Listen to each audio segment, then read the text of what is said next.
Come on, dude. Just take one hit. Don't you want to be cool?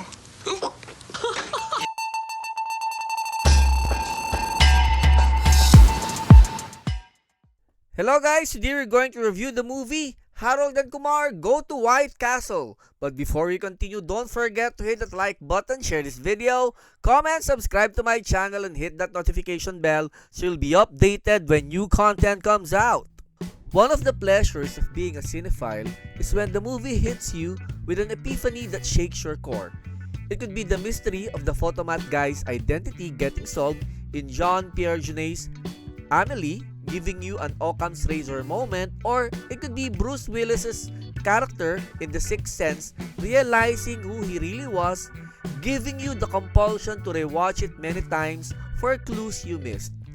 These kinds of epiphanies are of course very rewarding since it gives you a new appreciation for things you see around you. The pleasure could also be existential in nature, especially if one talks about the chess game between the knight and death in Ingmar Bergman's The Seventh Seal. Indeed, these kinds of cinematic moments enrich the soul and the mind, giving us enlightenment. But sometimes, you just want to see a pair of stoners get the munchies. Directed by Danny Laner, Harold and Kumar Go to White Castle is a hilarious film with the premise so simple that it could be considered a wonder why this film got made.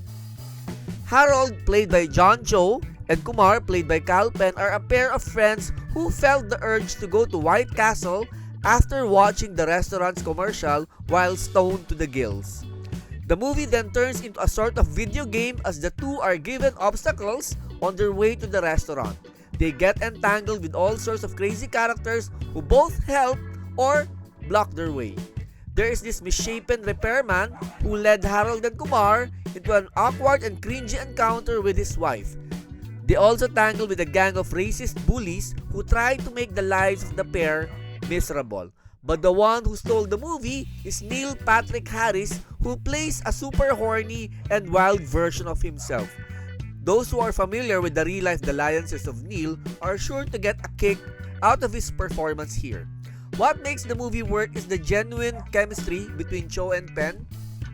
It wouldn't be a stretch to say that the two are real-life friends who are just having a blast making this movie. Cho is hilarious as the stiff and awkward Harold, who is always trying to be straight but is prevented by circumstances. His comedic chops is on full display here, and it is a delight seeing him react to the challenges the plot puts on his lap. His encounter with the raccoon, while nothing new, is a belly-aching moment that stuck with me. Penn exudes coolness with his nonchalant and often brash perspective about life.